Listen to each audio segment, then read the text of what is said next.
নমস্কার, আপনাদেরকে স্বাগত ডিজিটাল খবরিলালে। আমি খবরিলাল পায়েল রয়েছি আপনাদের সাথে বিনোদনের আপডেট নিয়ে।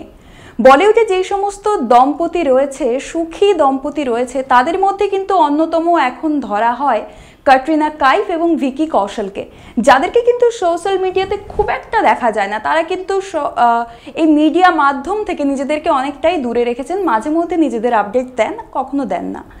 কিন্তু এই দাম্পত্য জীবনে যারা এত সুখী, তারা একসময় কিন্তু বিয়েটাই ক্যান্সেল করতে গেছিলেন। অবাক হলেন? হ্যাঁ, একদমই। কারণ ক্যাটরিনা চাইছিলেন যাতে এই বিয়েটা না হোক ভিকি কৌশলের সাথে। তিনি কিন্তু সম্পূর্ণভাবে সিদ্ধান্ত নিয়ে ফেলেছিলেন যে এই বিয়ে তিনি ক্যান্সেল করবেন। কিন্তু কেন? কি রয়েছে ভিকি কৌশলের ভুল? কি এমন করেছিলেন ভিকি, জানাবো। 2 বছর আগে রাজস্থানের নিকট আত্মীয় এবং বন্ধুদের উপস্থিতিতে গাঁটছড়া বেঁধেছিলেন তারা। তবে সম্প্রতি অভিনেতা জানালেন ক্যাটরিনা নাকি প্রাথমিকভাবে এই বিয়ে ক্যান্সেল করে দিতে চেয়েছিলেন। না, রাগ বা অভিমান করে নয়, বরং অন্য কারণে, যেই কারণ কিন্তু বেজায় জটিল। সম্প্রতি একটি সাক্ষাৎকারে অভিনেতা জানান তিনি তার বিয়ের আগেই ছবির অর্ধেক শুটিং করে নিয়েছিলেন। তারপর একটা বিরতি নেন বিয়ের জন্য। কিন্তু বিয়ের মাত্র 2 দিনের মাথায় তাকে ছবির নির্মাতারা ফোন করে কাজে ফিরতে বলেন। কিন্তু তখন যখন কাজ থেকে এভাবে চাপ দেওয়া হচ্ছিল তাকে, তখন অন্যদিকে বাড়ি থেকে পান অন্য চাপ। ক্যাটরিনা তাকে বলেন যে বিয়ের 2 দিনের মাথায় কাজে ফিরতে হলে বিয়ে করার তো দরকার ছিল না। বেজায় চটে গেছিলেন ক্যাটরিনা ভিকি কৌশলের ওপর। কারণ স্বাভাবিক, বিয়ের 2 দিন পর কাজে ফিরতে হলে সেক্ষেত্রে নববধূর রাগ করাটাই তো স্বাভাবিক। সেই কিন্তু প্রতিক্রিয়া দিয়েছিলেন ক্যাটরিনা কাইফ।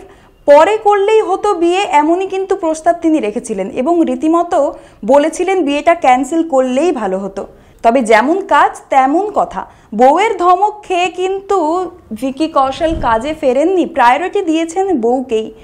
তখন তিনি জানান যে তিনি কাজে ফিরতে পারবেন না, ছবি নির্মাতাদের একদম স্পষ্টভাবে জানিয়ে দেন এবং গাঁটছড়া বাঁধার 5 দিন পর তিনি সেটে ফিরেছিলেন।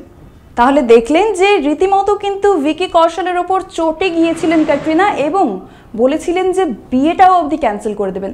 আপনারা নিশ্চয়ই জানবেন যে ভিকি কৌশল কিন্তু এখন বিভিন্ন জায়গায়, যে সমস্ত জায়গায় তিনি সাক্ষাৎকার দিয়েছেন কিংবা বিভিন্ন ইভেন্টে নিজেকে খুব লাকি বলেন যে তিনি ক্যাটরিনার মতো ওয়াইফ পেয়েছেন।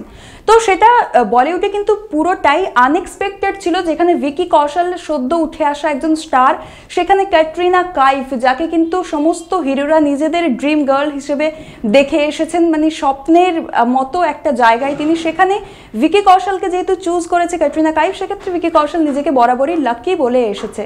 সেখানে যদি এই বিয়ে ভেঙে যেত তাহলে কি হতো ভিকি কৌশলের? না, মজা করলাম, বিয়ে কেন ভাঙবে, শুধু একটা ছোট্ট রাগ অভিমান, এগুলো তো চলতেই থাকে। তবে বর্তমানে তারা সুখী দাম্পত্য জীবন খুব ভালোভাবেই উপভোগ করছেন এবং যেটা বললাম যে তারা নিজেদের সমাজ মাধ্যম থেকে দূরে রাখেন এবং তারা কিন্তু খুবই সুখী দাম্পত্য জীবন উপভোগ করছেন। আর বিনোদনের এই সমস্ত ছোটখাটো আপডেট কিংবা গসিপসের জন্য চোখ রাখুন ডিজিটাল খবরিলালের পর্দায়। কারণ বলিউড সহ টলিউড সমস্ত ধরনের গসিপস কিন্তু আমরা তুলে আনি আপনাদের সামনে। তাই সঙ্গে থাকুন, দেখতে থাকুন ডিজিটাল খবরিলাল। খবর আপনাদের, নজর আমাদের।